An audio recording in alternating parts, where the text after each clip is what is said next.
যে স্বামীকে সাধারণ নিরাপত্তারক্ষক মনে করে পরিত্যাগ করেছিল স্ত্রী, সেই লোকটি বহু বছর পর জেলা ম্যাজিস্ট্রেট ডিএম হিসেবে উপস্থিত হল স্ত্রীর দরিদ্র বস্তিতে। তারপর যা ঘটল বন্ধুরা, এটি প্রয়াগরাজের একটি বাস্তব ঘটনা। সেখানে পবিত্র গঙ্গার তীরে উঠে আসা একটি দরিদ্র বস্তিতে বাস করত অভিজিৎ। সন্ধ্যা নামতেই গঙ্গার ঘাটে ঘণ্টা বাজতে শুরু করত, আরতির লেলিহান শিখা বাতাসে নাচত, আর সকাল হলে সেই ধর্মীয় শহরের সরু সরু গলিপথ দিয়ে একটি কৃষকায় সাধাসিধে যুবক তার জরাজীর্ণ সাইকেল চেপে বেরিয়ে পড়ত। তার নাম ছিল অভিজিৎ। মুখে ছিল সরলতা, চোখে ছিল অসীম গভীরতা, আর মনে লুকিয়েছিল বিশাল স্বপ্নের আকাঙ্ক্ষা। অভিজিৎ কোনো ধনকুবের পরিবারের সন্তান ছিল না। তার পিতা নৌকো চালিয়ে জীবিকা নির্বাহ করতেন, মাতা অন্যের বাড়িতে পরিশ্রম করে সংসার চালাতেন। পড়াশোনায় অত্যন্ত মেধাবী হওয়া সত্ত্বেও জীবনের চাপে সে খুব তাড়াতাড়ি দায়িত্ববান হয়ে উঠেছিল। স্নাতক শেষ করে চাকরির খোঁজে সে অসংখ্য দ্বারে ধাক্কা খেয়েছিল, কিন্তু ভাগ্য তাকে একটি প্রাইভেট কোম্পানিতে রাত্রিকালীন নিরাপত্তা রক্ষকের পদ দিয়েছিল। রাতভর গেটে দাঁড়িয়ে থাকা, ঠান্ডা বাতাস সহ্য করা, কখনো কখনো বৃষ্টিতে ভিজে যাওয়া, এটাই হয়ে উঠেছিল তার দৈনন্দিন রুটিন। কিন্তু তার জীবনের একটি উজ্জ্বল আলোকরশ্মি ছিল অর্পিতা। অর্পিতা ছিল অপরূপ সুন্দরী, আত্মপ্রত্যয়ী এবং স্বপ্নমগ্ন। দুজনের পরিচয় হয়েছিল কলেজে। অভিজিতের সরলতা এবং সততা তাকে মোহিত করেছিল। সে বারবার বলতো, আমার বিশাল প্রাসাদ চাই না, আমার শুধু তোমার সান্নিধ্য চাই। সময় পাল্টালো, তাদের বিবাহ হল। শুরুর দিকে সবকিছু সুন্দরই চলছিল। একটি ছোট ভাড়া বাড়ির ঘর, যার ছাদ থেকে জল ঝরত, কিন্তু দুজনেই হেসে উড়িয়ে দিত। রাতে অভিজিৎ কর্তব্যে যাওয়ার সময় অর্পিতা দরজা পর্যন্ত এগিয়ে দিত। কিন্তু ধীরে ধীরে পৃথিবীর চাকচিক্য অর্পিতার চোখে অসংখ্য প্রশ্ন জাগিয়ে তুলল। তার সহপাঠিনীরা বিলাসবহুল গাড়িতে ঘুরে বেড়াতে শুরু করল।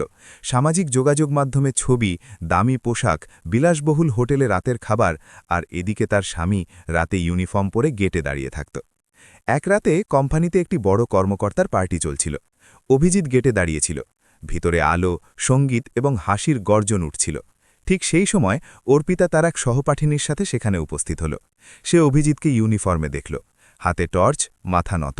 সহপাঠিনী হালকা হেসে বলল, এই তো তোমার স্বামী, নিরাপত্তা রক্ষক। অর্পিতা কিছু বলল না, কিন্তু তার চোখে লজ্জার ছায়া খেলে গেল। সেই রাতে বাড়ি ফিরে সে প্রথমবার কঠোর কথা বলল, কতদিন এই গেটে দাঁড়িয়ে থাকবে অভিজিৎ? আমার কি কোনো সম্মান নেই? অভিজিৎ শান্ত ছিল। এটা অস্থায়ী অর্পিতা, আমি প্রস্তুতি নিচ্ছি, একদিন বড় কিছু হব।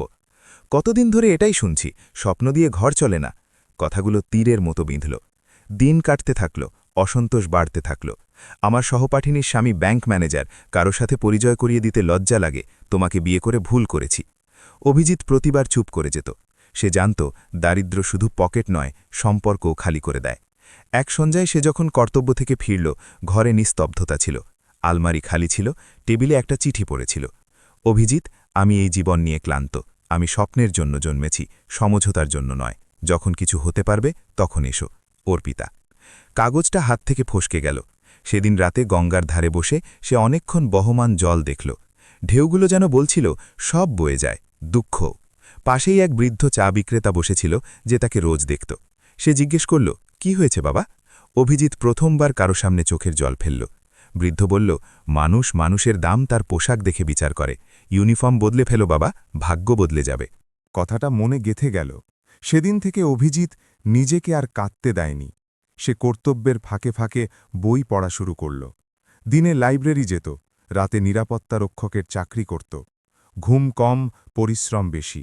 অনেক সময় পেট খালি থাকত, কিন্তু মস্তিষ্ক স্বপ্নে ভরা থাকত। বস্তির মানুষ তাকে পাগল ভাবত।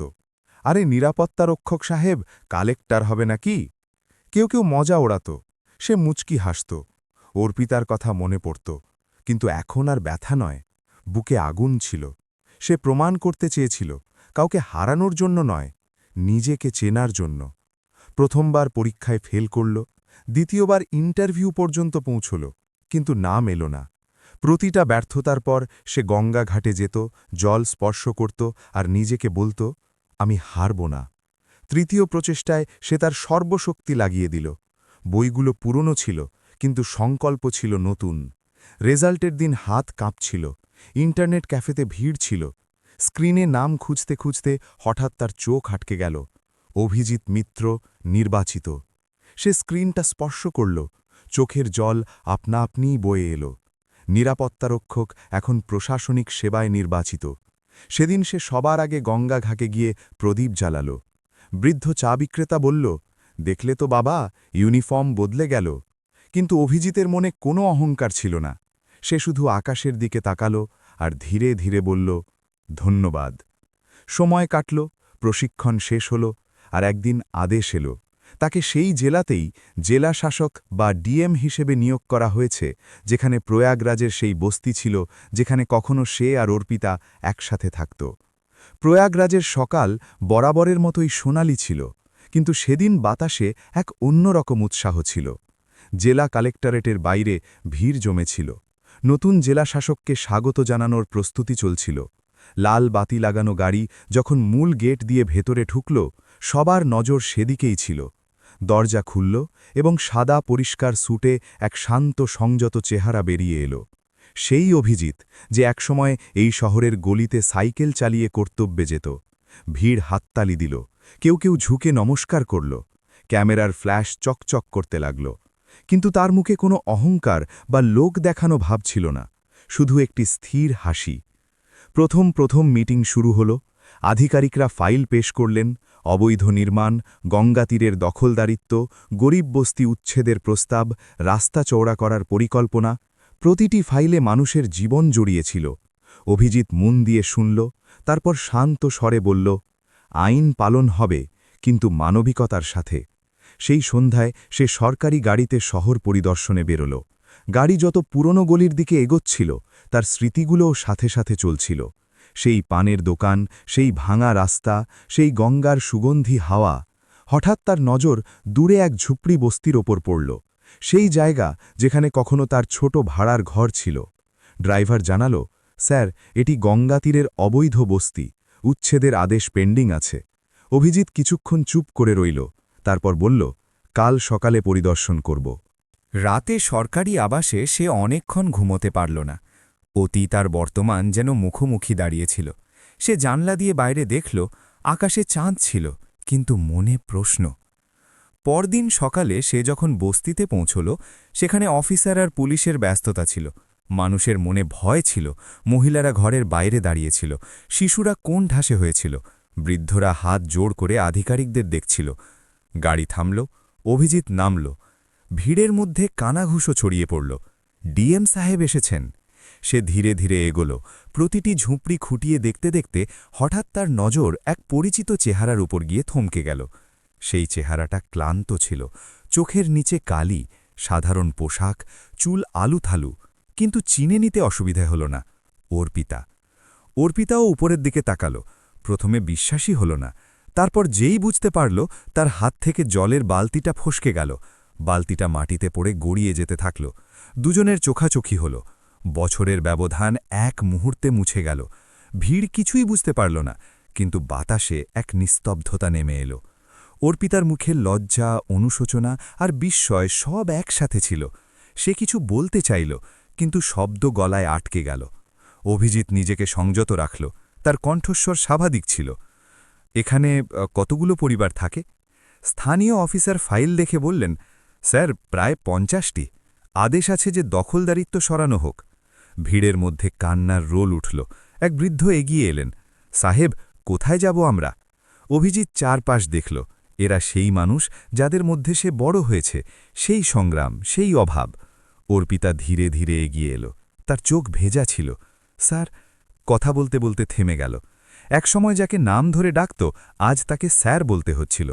অভিজিৎ তার দিকে তাকাল, কিন্তু কোনো আবেগ প্রকাশ পেতে দিল না। আইন সবার জন্য সমান, সে বলল, কিন্তু কাউকে গৃহহীন করা সমাধান নয়। আগে পুনর্বাসনের ব্যবস্থা হবে, ততক্ষণ কোনো ঘর ভাঙা হবে না। ভিড়ের মধ্যে স্বস্তির নিঃশ্বাস শোনা গেল। অর্পিতার চোখ দিয়ে জল গড়িয়ে পড়ল। হয়তো সে ভেবেছিল অভিজিৎ বদলা নেবে, কিন্তু সে ন্যায় বিচার বেছে নিল। পরিদর্শন শেষ হল, গাড়ি ফিরতে শুরু করল। তখনই পেছন থেকে আওয়াজ এলো, অভিজিৎ। সে ঘুরে তাকাল। বছরের পর বছর পর সে নিজের নাম অর্পিতার ঠোঁটে শুনল। অর্পিতা কয়েক পা এগিয়ে এলো। আমার ভুল হয়েছিল, সে নিচু স্বরে বলল। অভিজিৎ তাকে থামাল না, কিন্তু কোনো উত্তরও দিল না। শুধু এটুকু বলল, এখন আমি শুধুমাত্র এই জেলার একজন আধিকারিক। গাড়ি এগিয়ে গেল। সেদিন রাতে অর্পিতা নিজের ঝুপড়ির বাইরে বসে রইল। তার সেই দিনগুলোর কথা মনে পড়তে লাগল যখন সে তাকে ছেড়ে গিয়েছিল। যে ধনী মানুষের স্বপ্নের টানে সে গিয়েছিল, সে কয়েক মাস পরই তাকে ছেড়ে দিয়েছিল। প্রতিশ্রুতিগুলো মিথ্যে ছিল। টাকা ফুরিয়ে যেতেই সম্পর্ক শেষ হয়ে গেল। সমাজ তাকে গঞ্জনা দিল, দেখো, স্ট্যাটাস চেয়েছিলে না? আর সে সেই শহরে একাই রয়ে গেল। এখন সামনে সেই মানুষ যাকে সে একসময় নিরাপত্তা রক্ষক বলে ছোট মনে করেছিল। অন্যদিকে অভিজিৎ তার সরকারি আবাসে ফাইল দেখছিল, কিন্তু মন বিক্ষিপ্ত ছিল। সে নিজেকে প্রশ্ন করল, সে কি সত্যিই এগিয়ে গেছে, নাকি ভেতরে এখনও কোনো অপূর্ণতা আছে? দিন কাটতে লাগল। অভিজিৎ বস্তির জন্য পুনর্বাসন পরিকল্পনা পাশ করাল। জমি চিহ্নিত হল, সরকারি ফান্ড মঞ্জুর হল। মানুষ তার সিদ্ধান্তের প্রশংসা করতে লাগল। একদিন সে কোনো আনুষ্ঠানিকতা ছাড়াই একা বস্তির দিকে বেরিয়ে পড়ল। সাধারণ গাড়ি, কোনো সাইরেন নেই। সে দেখতে চেয়েছিল মানুষ কেমন আছে। সেখানেই সে অর্পিতাকে দেখল। সে এক বৃদ্ধা মহিলাকে খাবার খাওয়াচ্ছিল। কেউ একজন বলল, স্যার, এই দিদি সবাইকে সাহায্য করেন, নিজের কাছে কিছু নেই তবুও বিলিয়ে দেন। অভিজিৎ কিছুক্ষণ সেখানেই দাঁড়িয়ে রইল। তার সেই অর্পিতার কথা মনে পড়ল, যে স্বপ্নে বিভোর থাকত। আর সামনে এই অর্পিতা, ভেঙে যাওয়া কিন্তু বদলে যাওয়া। সে কাছে গেল। অর্পিতা তাকে দেখল, তারপর মাথা নিচু করে নিল। কেমন আছো? সে প্রথমবার ব্যক্তিগত স্বরে জিজ্ঞেস করল। ভাগ্য যেমন রেখেছে। সে মৃদু হেসে বলল, ভাগ্য নয়, সিদ্ধান্ত। অভিজিৎ ধীরে ধীরে বলল। কিছুক্ষণ দুজনেই চুপ করে রইল। তারপর অর্পিতা বলল, আমি তোমাকে তোমার চাকরি দিয়ে বিচার করেছিলাম, তোমার সংকল্প দিয়ে নয়। যখন তুমি গেটে দাঁড়িয়েছিলে তখনও তুমি আমার চেয়ে বড় ছিলে, আর আমি তা বুঝতে পারিনি। অভিজিৎ একটা দীর্ঘশ্বাস নিল। আমি তোমাকে কখনো দোষ দিইনি। হয়তো আমরা দুজনেই সেই সময় অপূর্ণ ছিলাম। তার চোখে প্রথমবার নম্রতা দেখা দিল। আমি ফিরে কিছু চাইতে আসিনি, অর্পিতা বলল। আমি শুধু চাই তুমি জানো, আমি আমার ভুল বুঝতে পেরেছি। বাতাসে গঙ্গার ঠান্ডা সুগন্ধ ছিল। সূর্যাস্তের লাল আভা দুজনের মুখে পড়ছিল। অভিজিৎ বলল, ভুল মানুষেরই হয়, কিন্তু মানুষ সেই যে তা থেকে শিক্ষা নেয়। সেদিন প্রথমবার দুজনের মাঝখানের দেওয়ালটা একটু ভাঙল, কিন্তু তখনও সফর বাকি ছিল। অভিজিৎ জানত, শুধু অনুশোচনা যথেষ্ট নয়, বদল প্রমাণ করতে হয়। আর অর্পিতাও বুঝে গিয়েছিল, মিলন শব্দ দিয়ে নয়, কর্ম দিয়ে হবে। প্রয়াগরাজের বাতাসে এখন এক আলাদা পরিবর্তন অনুভূত হতে লাগল। গঙ্গার ধারে সেই বস্তি, যা একসময় উচ্ছেদের ভয়ে কাঁপছিল, এখন আশায় বুক বাঁধছে। সরকারি নোটিশ বোর্ডে পুনর্বাসন পরিকল্পনার তালিকা ঝুলছে। মানুষ নিজেদের মধ্যে বলাবলি করে, ডিএম সাহেব আলাদা, মন দিয়ে সিদ্ধান্ত নেন। অভিজিৎ প্রতিটি সিদ্ধান্ত নিয়মের গণ্ডিতে থেকে নিত, কিন্তু তার ভেতরে কোথাও না কোথাও সেই ছেলেটি এখনও জীবিত ছিল, যে একসময় এই বস্তিতে অপমান সহ্য করে ফিরেছিল। তফাৎ শুধু এটুকুই যে এখন তার কাছে ক্ষমতা ছিল, আর সেই ক্ষমতার পরীক্ষা প্রতিদিন হচ্ছিল। এক সন্ধ্যায় জেলা কার্যালয়ে এক অভিযোগ এলো। গঙ্গার তীরের জমিতে কিছু স্থানীয় প্রভাবশালী লোক কবজা করতে চায়, সেই জমি যা পুনর্বাসনের জন্য চিহ্নিত হয়েছিল। অভিজিৎ সঙ্গে সঙ্গে মিটিং ডাকল। এসপি, তহসিলদার সবাই উপস্থিত ছিলেন। স্যার, ওরা প্রভাবশালী লোক, এক আধিকারিক নিচু স্বরে বললেন। রাজনৈতিক চাপও আসতে পারে। অভিজিতের চোখ শান্ত ছিল, কিন্তু কণ্ঠস্বর দৃঢ়। আইনের চেয়ে বড় কেউ নয়। গরিবের জমি কেড়ে নিতে দেব না। সেই রাতেই পুলিশি ব্যবস্থা হল। অবৈধ নির্মাণ থামানো হল। খবর শহরে ছড়িয়ে পড়ল। ডিএম সাহেব প্রভাবশালীদের ওপর ব্যবস্থা নিয়েছেন। বস্তির মানুষ স্বস্তির নিঃশ্বাস ফেলল। অর্পিতাও শুনল। তার মনে এক অদ্ভুত গর্ব হল, যে মানুষকে সে একসময় ছোট ভেবেছিল, সেই আজ অন্যের জন্য দেওয়াল হয়ে দাঁড়িয়েছে। কিছুদিন পর বস্তিতে স্বাস্থ্য শিবিরের আয়োজন করা হল। ডাক্তাররা এলেন, ওষুধ দেওয়া হল। অর্পিতা সেখানে ভলান্টিয়ার হিসেবে মানুষকে লাইনে দাঁড় করাচ্ছিল। কপালে ঘাম ছিল, কিন্তু মুখে সত্যিকারের নিষ্ঠা। হঠাৎ পরিদর্শনে পৌঁছল অভিজিৎ। সে দেখল অর্পিতা এক বৃদ্ধা মহিলাকে ধরে বসিয়ে দিচ্ছে। কাউকে বলছে, আগে ওনার নম্বর দিয়ে দিন, উনি হাঁটতে পারছেন না। সে কিছুক্ষণ দূরে দাঁড়িয়ে রইল। এটি সেই মেয়ে যে একসময় ব্র্যান্ডেড পোশাক আর বড় বড় স্বপ্নে ডুবে থাকত। এখন সে কোনো লোক দেখানো ভাব ছাড়াই সেবা করছে। যখন ভিড় একটু কমল, সে তার কাছে গেল। অর্পিতা চমকে তাকালো, তারপর সংযত হয়ে বলল, নমস্কার। কাজ খুব ভালো করছো, অভিজিৎ সহজভাবে বলল। শুধু চেষ্টা করছি, হয়তো নিজেকে শুধরানোর। সে নিচু স্বরে উত্তর দিল। অভিজিৎ প্রথমবার তার চোখের দিকে তাকালো। সেখানে লোক দেখানো ভাব ছিল না, অনুশোচনা আর সত্যতা ছিল। দিন কাটতে লাগল। পুনর্বাসন কলোনির ভিত্তিপ্রস্তর স্থাপন করা হল। নতুন বাড়ি তৈরি শুরু হল। মানুষ তাদের ভবিষ্যতের কথা বলতে লাগল। কিন্তু শহরের রাজনীতি শান্ত ছিল না। কিছু লোক অভিজিতের জনপ্রিয়তায় অস্বস্তিতে ছিল। এক গুজব ছড়ানো হলো যে ডিএম সাহেব বস্তির এক মহিলার প্রতি বিশেষ সহানুভূতিশীল। ইঙ্গিত পরিষ্কার ছিল। একদিন এক স্থানীয় নেতা মিটিংয়ে খোঁচা দিয়ে বললেন, স্যার, নিরপেক্ষ থাকা প্রশাসনের দায়িত্ব। ঘরে নিস্তব্ধতা নেমে এলো। কথা পরিষ্কার ছিল, কিন্তু লক্ষ্য ছিল ব্যক্তিগত। অভিজিৎ শান্ত স্বরে বলল, আমার প্রতিটি সিদ্ধান্তের ফাইল খোলা আছে, যদি কারো সন্দেহ থাকে তবে তদন্ত করিয়ে নিন। তার মুখ স্থির ছিল, কিন্তু ভেতরে কোথাও হালকা আঘাত লেগেছিল। সে জানত ওর পিতার নাম সরাসরি না নেওয়া হলেও ইঙ্গিত সেদিকেই। সন্ধ্যায় সে নিজেকে আয়নায় দেখল।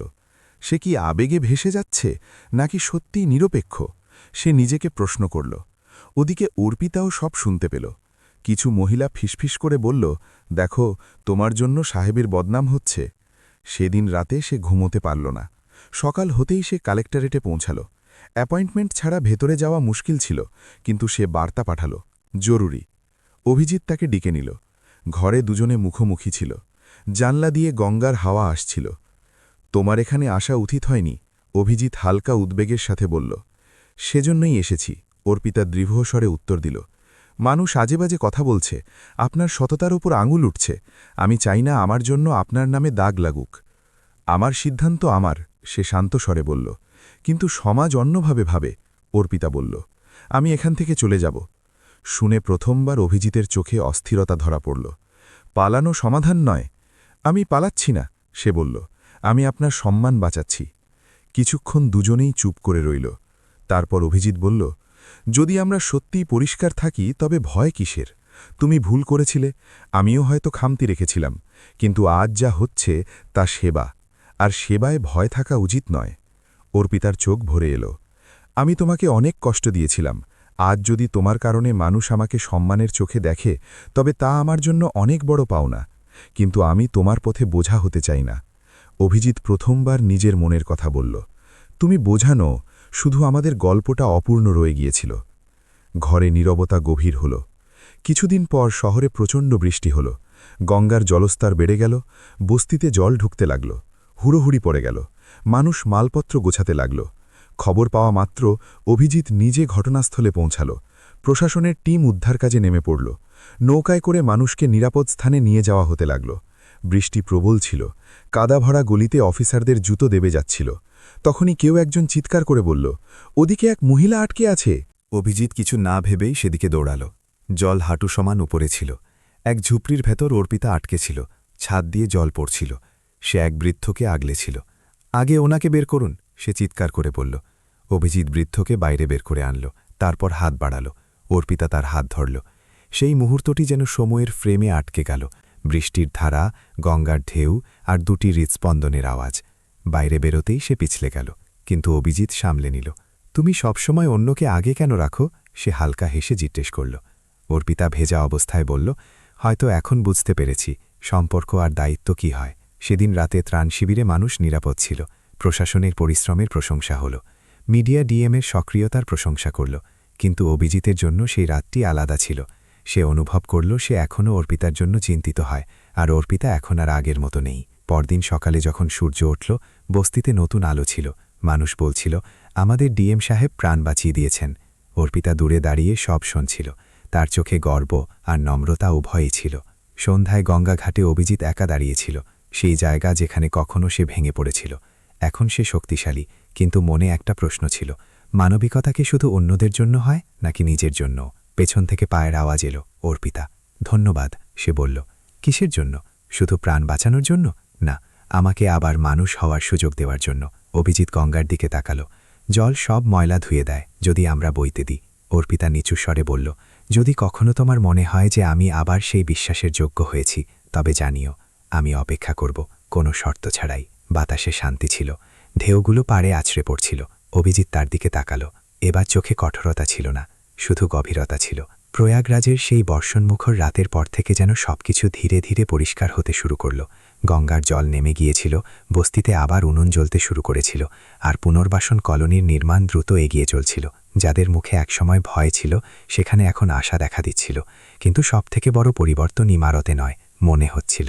অভিজিৎ এখনও সেই আগের মতোই ছিল, সংযত, নিয়ম মেনে চলা দায়িত্বশীল আধিকারিক। কিন্তু ভেতরে কোথাও একটি আবেগীয় দ্বন্দ্ব চলছিল। সে প্রতিদিন নিজেকে প্রশ্ন করত, অতীতকে কি সত্যিই পেছনে ফেলে আসা যায়, নাকি কিছু সম্পর্ক সময়ের সাথে পরিণত হয়ে আবার ফিরে আসে। ওদিকে অর্পিতাও বদলে গিয়েছিল। এখন সে কোনো স্বপ্নের মহলে নয়, সত্যের জমিতে দাঁড়িয়েছিল। সে বস্তির মহিলাদের জন্য একটি ছোট স্বনির্ভর গোষ্ঠী শুরু করল। সেলাই, ধূপকাঠি বানানো, প্রদীপ সাজানো, ছোট ছোট জিনিস দিয়ে স্বাবলম্বী হওয়ার চেষ্টা। মানুষ এখন আর তাকে গঞ্জনা দিত না, বলতো দিদি নিজেকে বদলে নিয়েছেন। একদিন পুনর্বাসন কলোনির উদ্বোধন ঠিক হলো। পাকা বাড়ি তৈরি হয়ে গেছে, সাদা রঙের দেওয়াল, ছোট জানলা, ভেতরে বিদ্যুতের সংযোগ। যাদের কাছে একসময় জল পড়া ছাদ ছিল, তারা এখন মজবুত ঘর পেতে চলেছে। অনুষ্ঠানে ভিড় জমল, মঞ্চ সাজানো হলো, ব্যানার লাগলো। অভিজিৎ প্রধান অতিথি হিসাবে পৌঁছালো। হাততালি গুমড়ে উঠল। সে যখন ফিতা কাটল, তখন তার মনে এক অদ্ভুত শান্তি ছিল। হয়তো এটাই আসল জয় ছিল, কাউকে হারানোর নয়, কাউকে বসত দেওয়ার। মানুষ নতুন ঘরে মালপত্র নিয়ে যাচ্ছিল, সুখ, হাসি, আশীর্বাদ। সেই ভিড়েই অর্পিতাও ছিল, কিন্তু সে মঞ্চ থেকে দূরে দাঁড়িয়েছিল। তার কোনো সম্মানের আশা ছিল না, সে শুধু এই মুহূর্তের সাক্ষী হতে চেয়েছিল। অনুষ্ঠান শেষ হবার পর অভিজিৎ একা নতুন হওয়া বাড়ির গলিগুলো দিয়ে হাঁটছিল। সে দেখল এক বাড়ির দরজায় অর্পিতা দাঁড়িয়ে আছে, সেই বাড়ি যা পুনর্বাসন তালিকায় তার নামে ছিল। কেমন লাগলো ঘর? অভিজিৎ স্বাভাবিক স্বরে জিজ্ঞেস করল। অর্পিতা হেসে বলল, প্রথমবার মনে হচ্ছে মাথায় ছাদ আছে। কিছুক্ষণ দুজনেই চুপ করে রইল। বাতাসে হালকা ঠান্ডা ছিল। অর্পিতা ধীরে ধীরে বলল, তুমি বদলা নিতে পারতে, একটা আদেশে সব কেড়ে নিতে পারতে, কিন্তু তুমি দিলে, কেড়ে নেওয়ার বদলে। অভিজিৎ শান্ত স্বরে বলল, যদি আমি সেটাই করতাম যা একসময় আমার সাথে হয়েছিল, তবে তফাৎ কি থাকত? অর্পিতার চোখ ভিজে এলো। আমি তোমাকে ছাড়ার সময় ভেবেছিলাম আমি এগিয়ে যাচ্ছি, কিন্তু সত্যি বলতে আমি নিচে পড়ছিলাম। তুমি পেছনে ছিলে না, আমিই বোঝার দিক থেকে পেছনে ছিলাম। সে প্রথমবার প্রাণ খুলে বলল, আমি তোমাকে চাকরি দিয়ে বিচার করেছি, পদ দিয়ে বিচার করেছি, সমাজ দিয়ে বিচার করেছি, কিন্তু কখনো মানুষ হিসেবে দেখিনি।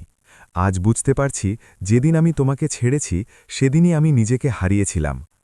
অভিজিৎ তার দিকে তাকালো। এবার তার মুখে কঠোরতা ছিল না, বরং এক গভীর ক্লান্তি আর সত্য ছিল। আমরা দুজনেই সেই সময় অপূর্ণ ছিলাম, সে বলল। তোমার চাকচিক্য চাইছিল, আমাকে নিজেকে প্রমাণ করতে হতো। হয়তো দূরত্ব জরুরি ছিল। অর্পিতা সাহস সঞ্চয় করল। যদি জিজ্ঞেস করি, তোমার মনে কি আমার জন্য এখন কোনো জায়গা আছে? প্রশ্নটা বাতাসে থমকে গেল। অভিজিৎ নজর নিচু করে নিল। সে আধিকারিক ছিল, শক্তিশালী ছিল, কিন্তু মনের ব্যাপারে এখনও মানুষ ছিল। সে ধীরে ধীরে বলল, জায়গা কখনো খালি হয়নি, শুধু দেওয়াল উঠে গিয়েছিল। অর্পিতার শ্বাস যেন থমকে গেল। তাহলে কি? কিন্তু অভিজিৎ মাঝপথে বলল, সম্পর্ক শুধু আবেগ দিয়ে চলে না, বিশ্বাস ভাঙলে তাকে জোড়া লাগাতে হয়। আমি প্রস্তুত, অর্পিতা সাথে সাথে বলল। সময় লাগুক, পরীক্ষা হোক, কিন্তু এবার আমি পালাবো না। কিছুদিন পর্যন্ত দুজনে দূরত্ব রেখে কথা বলল। খোলামেলাভাবে সত্যি দিয়ে পুরনো ক্ষতে পটি লাগালো, কিন্তু তা লুকালো না। অভিজিৎ পরিষ্কার জানালো, যদি আমরা আবার একসাথে আসি, তবে সমানে সমানে, কেউ ছোট বা বড় নয়, পদ মাঝখানে আসবে না বা টাকাও নয়। অর্পিতা উত্তর দিল, এবার আমি তোমার স্বপ্নের সাথে চলব, তোমার ইউনিফর্মের সাথে নয়। ধীরে ধীরে শহরে খবর ছড়িয়ে পড়ল, ডিএম সাহেব তার স্ত্রীকে আবার গ্রহণ করেছেন। কিন্তু এটি কোনো ফিল্মি ড্রামা ছিল না, না ব্যান্ড বাজা ছিল, না লোক দেখানো ভাব। শুধু একটি সাধারণ রেজিস্টার অফিস, দুজন সাক্ষী আর দুটো সই। অর্পিতা যখন আবার সেই ঘরে পা রাখল, যেখানে এখন সরকারি আবাস ছিল, সে ভেতরে ঢোকার আগে দাঁড়িয়ে বলল, এবার আমি তোমাকে ছেড়ে যাব না, পরিস্থিতি যাই হোক না কেন। অভিজিৎ হেসে উত্তর দিল, আর এবার আমি তোমাকে একা অনুভব করতে দেব না। গঙ্গা ঘাটে এক সন্ধ্যায় দুজনে একসাথে বসেছিল। সেই একই ঘাট, একই শহর, কিন্তু গল্প বদলে গিয়েছিল। অভিজিৎ বলল, জানো, যখন তুমি চলে গিয়েছিলে তখন আমি ভেবেছিলাম আমি ভেঙে গেছি, কিন্তু সত্যি বলতে আমি গড়ে উঠছিলাম। যদি সেই কষ্ট না থাকত, তবে হয়তো আমি আজ এখানে থাকতাম না। অর্পিতা বলল, আর যদি তোমার মানবিকতা না থাকত, তবে আমি আজ তোমার সাথে থাকতাম না। দুজনেই গঙ্গার ঢেউগুলোর দিকে তাকালো। জল বয়ে যাচ্ছিল, যেমন সময় বয়ে যায়, কখনো নোংরা নিয়ে আসে, কখনো তাকে পরিষ্কার করে দেয়। গল্প এখানে শেষ হয় না, বরং এখান থেকেই আসল জীবন শুরু হয়, যেখানে অহংকারের জায়গায় বোধ জন্ম নেয় আর বদলার জায়গায় ক্ষমা। বন্ধুরা, এই গল্পের শিক্ষা খুব সহজ। কোনো মানুষকে তার আজকের স্থিতি দিয়ে বিচার করবেন না, চাকরি দিয়ে নয়, পোশাক দিয়ে নয়, ব্যাংক ব্যালেন্স দিয়েও নয়, কারণ সময় বদলাতে দেরি লাগে না। আর দ্বিতীয় শিক্ষা, ভুল করা পাপ নয়, ভুল মেনে নেওয়া আর নিজেকে বদলে নেওয়া মহানুভবতা। যদি অভিজিৎ বদলা নিত, তবে গল্প হয়তো হাততালির সাথে শেষ হতো, কিন্তু সে মানবিকতা বেছে নিয়েছে বলেই গল্পটা মনে গেঁথে গেছে। আর যদি অর্পিতা শুধু অনুশোচনায় ডুবে থাকত, তবে হয়তো মিলন হতো না। কিন্তু সে নিজেকে বদলেছে, তাই সম্পর্কটা আবার গড়ে উঠতে পেরেছে। এখন আমি আপনাদের জিজ্ঞেস করতে চাই, আপনারা যদি অভিজিতের জায়গায় হতেন, তবে কি করতেন? বদলা নিতেন নাকি ক্ষমা করতেন? আর যদি অর্পিতার জায়গায় হতেন, তবে কি নিজের অহংকার ছাড়তে পারতেন? কমেন্টে অবশ্যই লিখবেন আপনাদের মতে আসল শক্তি কি, পদ, টাকা নাকি মানবিকতা? বন্ধুরা, এটিই ছিল আমাদের আজকের গল্প। আপনাদের কেমন লাগলো কমেন্ট বক্সের মাধ্যমে আমাদের অবশ্যই জানাবেন। সাথে আমাদের চ্যানেলটি সাবস্ক্রাইব করতে ভুলবেন না।